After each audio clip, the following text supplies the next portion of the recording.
found tunnel systems that were part of volcanic tubes, lava tubes, etc. They enhanced those and added to them artificially and connected this entire network that went around the world. And of course, when those continents were destroyed, the tunnels were no longer used. Now, when the modern civilizations began, or I should even say when the Lemurians went underground during the time of destruction, they continued to use some of those tunnel systems and others were left abandoned.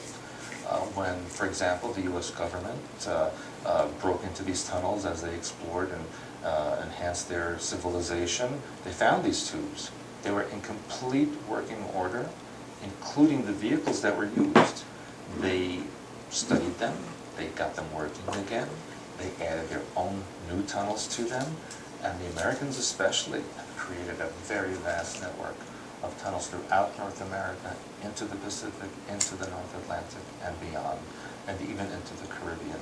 Now, there were times when they would get into or break into a cavern, which was occupied by one sort of civilization or another, and then there would be a problem, a skirmish, a battle, what have you, especially in what we call a reptilian nest, which is a location where large numbers of reptilian beings exist in a location, a cavern, and have their life in those locations, and of course they will defend this. In modern times, the tunnels are used to transport secretly individuals, technology, supplies, what have you.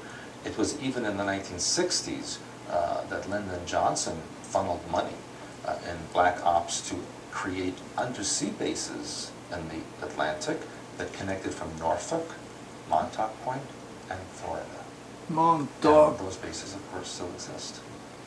The underground tunnel system is like an interstate or superhighway system. It's like a freeway system of high technological proportions underneath the Earth.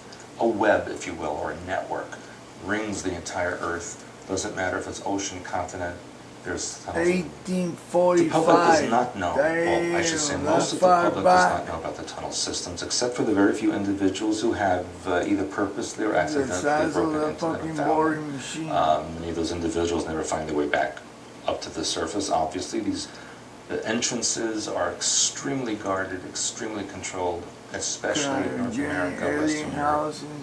You cannot go in there successfely. They're used mostly for military purposes. They're used also to interact with alien species from prying eyes, if you will. So these bases usually are under mountainous areas, under oceanic areas. Every state in the United States has at least one entrance into this tunnel system, which is found usually under military base, some kind of building, federal building, state building, what have you.